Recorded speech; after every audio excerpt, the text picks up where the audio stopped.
Análisis del día con Sofía Ramírez Aguilar, porque la Organización Panamericana de la Salud también informó que son 10 las candidatas de vacunas contra COVID-19 que están ya en la etapa final de pruebas clínicas, y esto pues genera importantes noticias en materia económica. Sof, ¿cómo estás? Muy buenas noches. Buenas noches, Alejandro. Como bien dices, ayer Marcelo Ebrard nos informó en la conferencia matutina con el presidente López Obrador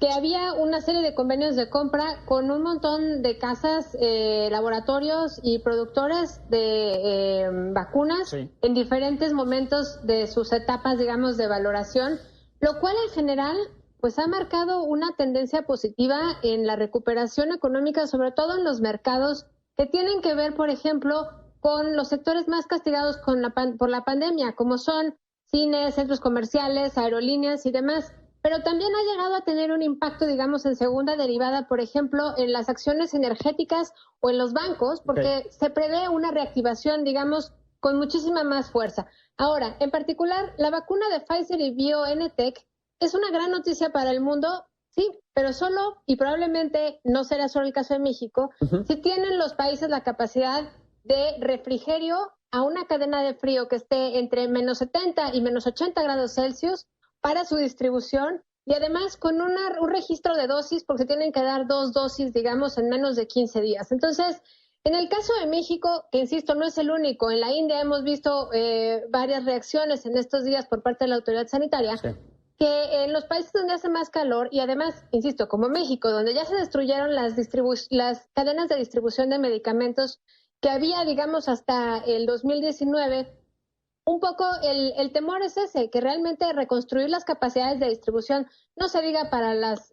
medicinas de cáncer, sino pues prácticamente para todo. En este caso, para las vacunas de algo que nos está afectando muchísimo en toda la economía, ¿no? Entonces, en el caso de México, nomás para cerrar este tema, creo que el ánimo del gobierno federal de acabar con los oligopolios, según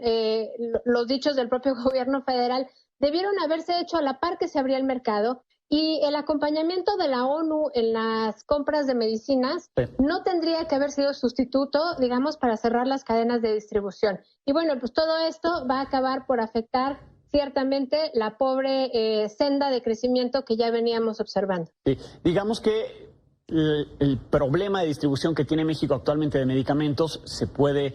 seguir para la distribución de la vacuna, y que el tema en particular de la vacuna de Pfizer, como hay otras también que requieren refrigeración, decía la OPS, 2 de estas 10, pues limita un poco a México. Una vez que haya vacuna, ya sea la de Pfizer u otra, ¿México le pudiera ir bien entonces en materia económica?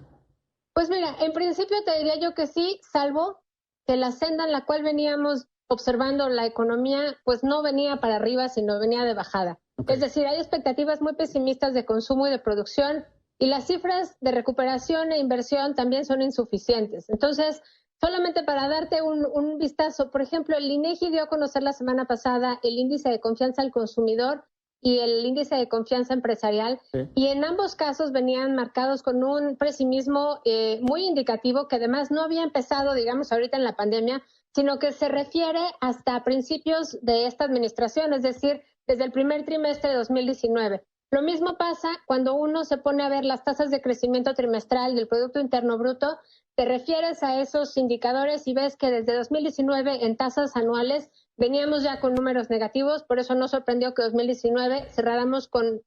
cifras rojas. Ahora, hoy se publicó, por ejemplo, el indicador mensual de la actividad industrial, y ese nos muestra claramente cómo la recuperación primero parecía ir en B, pero en algún momento se está estancando, y ahorita vemos de las cifras de agosto a septiembre están prácticamente igual,